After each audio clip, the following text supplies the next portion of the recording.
Charioteer, Race for Glory in Ancient Rome, our review. Fenirob over here and Evil Jeff over here. We just played a full game. And then we played a practice round before then.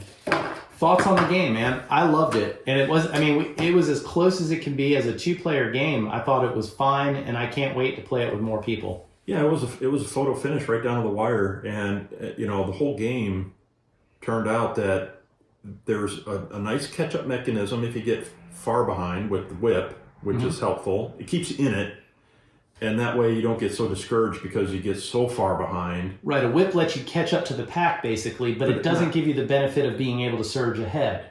Right. Get up to the pack, and then you got to stop. Then you got to, yeah. The card system, I think, is really cool. You get 8 cards, and in order to, like, for instance, this would be 1, 2, 3, 4, 5, 6, plus the number that's in one of the icons. So it's going to be 12 movement. 12 movement, yeah. And that's a sprint. But when you get to the corners here, if you don't have a cornering move, which is this, you have to go like this to move. Twice the movement.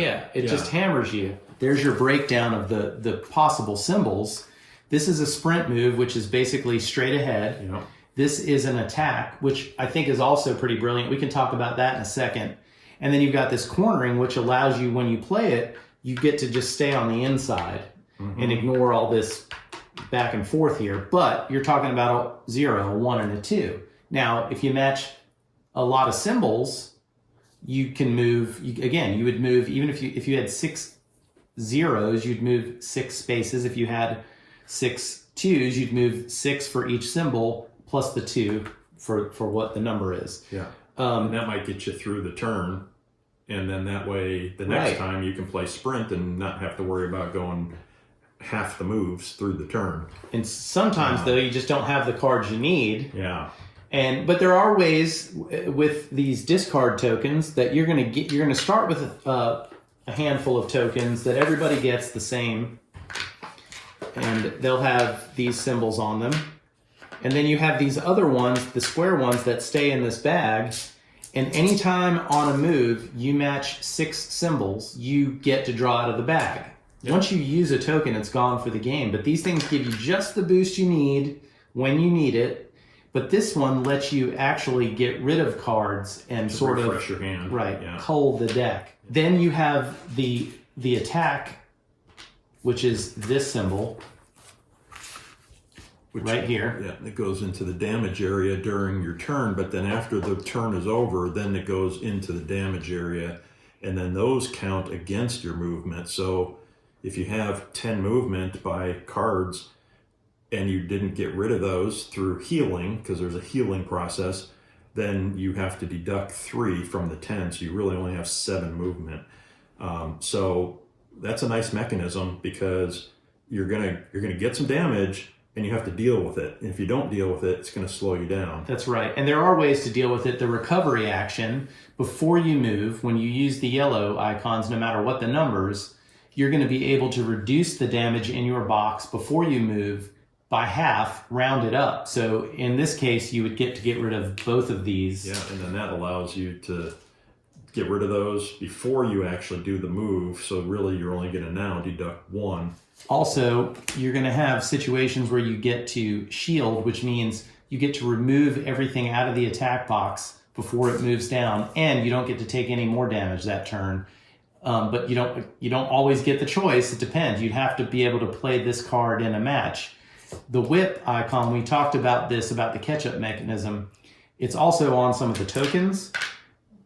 Again, if I wanted to play this token, you can only play 1 token on your move, and it would have to have been on a yellow move, but I could play this and move 5 extra spaces as long as I don't pass anyone. Yeah, I have to stop as soon as you pass. Yeah. And then the shield we talked about. There are other things. Every time you move, you get to move up this track for the particular. So that's attack, sprint, recovery, corner.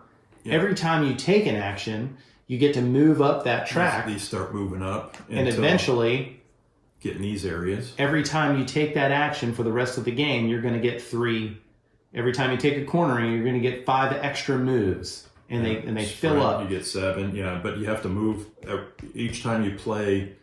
The color, you move that one up 1, and if the dice matches that at the same time, then you get to move twice. But that is a kind of a strategy too, to try to hurry up and get some of these into these buckets, because that is a huge boost for the rest of the game. Now, when we played, we only got, each of us got one in there, and then we got different ones in. Yeah, but we wound up with a situation where we had everything was ready to go in at the end, but we didn't get there. So in retrospect, it might have been smarter to work harder to get 1 or 2 of these in, and don't worry about maybe 1 and leave them back there further so that you get the benefits. But yeah, that's something that you, again, strategy-wise, have to put into consideration, as well as culling your deck at the right time.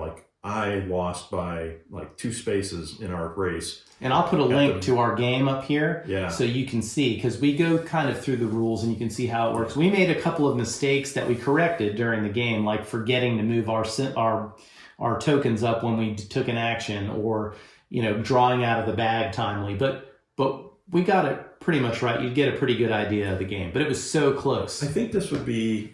I mean, it was fun as a 2-player game. I didn't see anything wrong with it, really. I would play this anytime, honestly, as a 2-player game. There's no qualifications. It's not like this will be better at more. I think it would be different at more. Yeah. But I don't know if it could be better. As a 2-player game, this was pretty good. Yeah, it really was. And it would be interesting to play with 3 or 4 people to see how the dynamics change, because there's going to be people that are going to have cards that they have to play, and it's going to be attack, for example, and you're not going to be expecting it, or cornering or sprinting and such, and everybody's going to have their own tokens, and you got to make sure that you time it just right with the cards and the tokens to maximize the efficiency if you're going to win with people that are good gamers. I also think, and the one action that we didn't talk about is called reset, where you burn a couple of cards that don't match. It doesn't matter if they match or not. And you're basically forfeiting your entire turn. You're not going to move at all, but you get to eliminate all damage and all attack cubes, and you can't be attacked anymore in that round. Yeah. So it gives you a chance to sort of stay still and avoid anything bad, like restart. And I think that's a very good way in one action, even though you're giving up movement, to get some cards out of your deck. Yes. It's like the discard token. Yeah, you're calling. Yeah. But also, it lets you avoid taking damage. So if you think there's going to be an attack, because if one person attacks, everybody takes the damage. Yeah, and that would allow you to, in this turn, if you had 2 damage here, plus you already had some 3 attack, incoming. You could actually eliminate all of that and be immune from any additional that turn.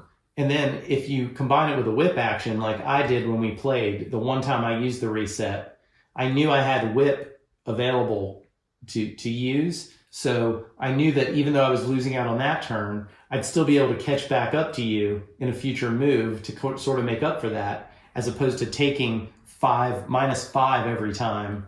Right. Or and using actually, a recovery action. To correct my statement too, if it was a turn that you're going to do the reset, you wouldn't have this situation, because it's the start of a turn. These would have already moved in here. No, they wouldn't have, because when you roll the Emperor dice. Oh, yeah, yes, if the Emperor. Right, yes, the Emperor, that's to right. show them. Yeah, that's true, yes. Okay. The Emperor dice gets rolled every turn. That would be, yeah. Then you would wind up with these 3 here before the turn even started, in which case then you would be able to get rid of everything, right? The 5 of the sides of the Emperor die are good. They give you an extra boost on this as you take the appropriate move. Yeah. But the X attacks all the players. Now in a 5 or 6 player game, there is no attack. That the Emperors die when it's an X, you don't get the bad effect, because I guess at that point it's a matter of balance and the game bogging down.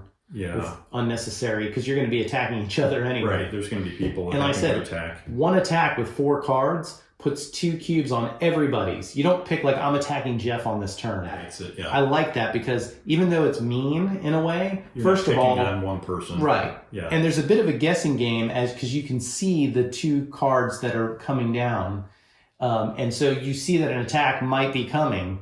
Yes. So there's a little bit of bluffing there. You're like, well, there's 2, 5 attack symbols on the community card. Yeah. And, so certainly someone's going to attack. Well, then maybe you play the sprint with a token on it and you get to move. Yeah. So I think that there's enough to think about in the game, but it doesn't bog down. I think you did a very good job of keeping it so it doesn't get out of hand and too chaotic. Yeah. Even with 6 players, the chaos is going to come from players making their decisions and you not being able to, you're going to have to react a bit more. The 2-player game, you can there's only a few variables. In a 6-player game, you're going to add at least 4 more sources of variables. But you're not going to get APing really, because this is not a game that is a high strategy game, because it's more tactical. Right, there's only so much you can plan for. Because you're going to get new cards every turn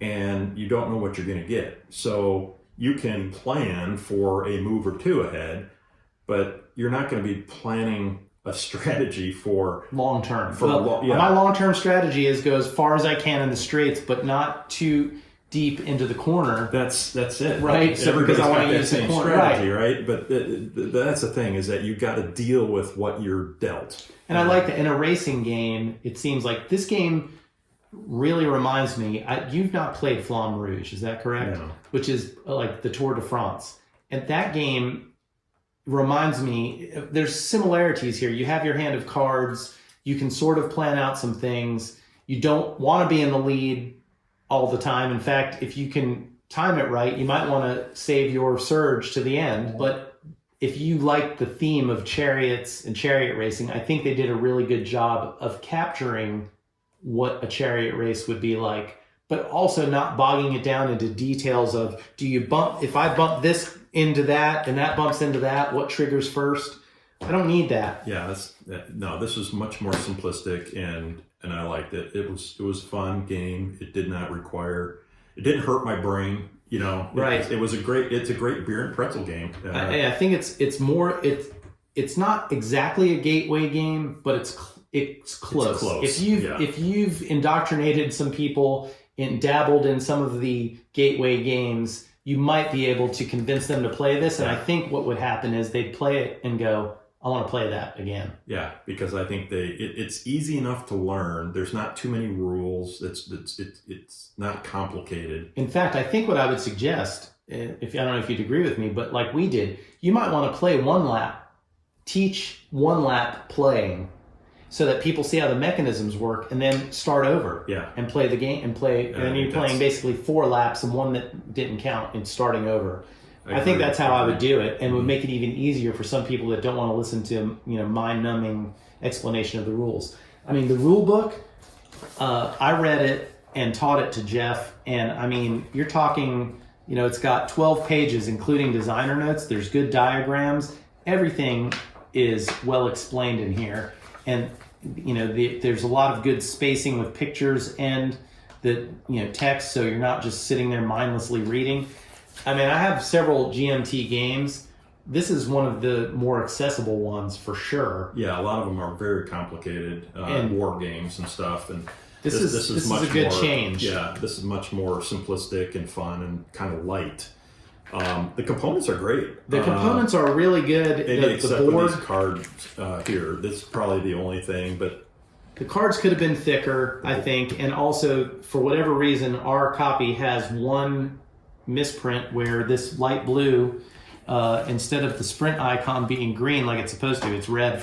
Even the text is right, but that icon sticks out like a sore thumb. Yeah. So unless I'm missing something, I don't think I am. That's a misprint. I think it's a misprint. Yeah. But that's really the only other complaint. Jeff did not like the fact that the colors for the specific, they don't all match. Yeah, and that's close. But the the same yellow thing with these cards, like you've got the orange on the card here, and the orange that's supposed to match that, but it doesn't match.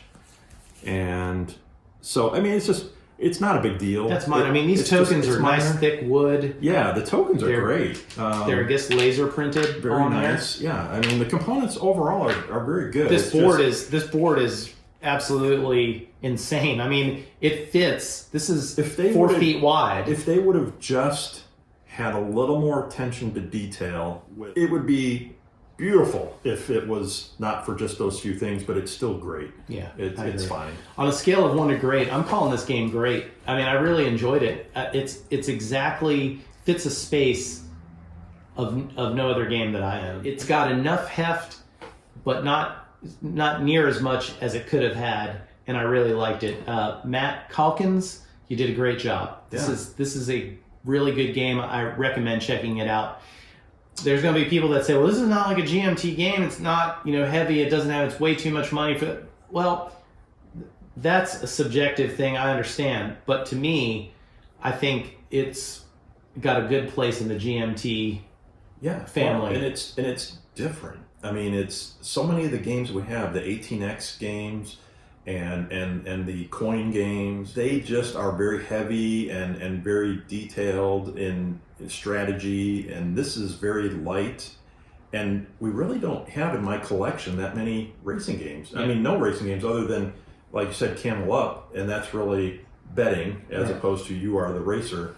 So I don't own this. This is a copy that you got, and I think I'm going to pick one up. Yes, I got this. Borrowed it from my local game store, Dice Drop Games. I'll put a link to them. They have a great selection, great prices. Charioteer. I'm giving this double thumbs up. I mean, this is an excellent game. Well done. Yeah. Thanks for watching. Please like this video and subscribe to the channel.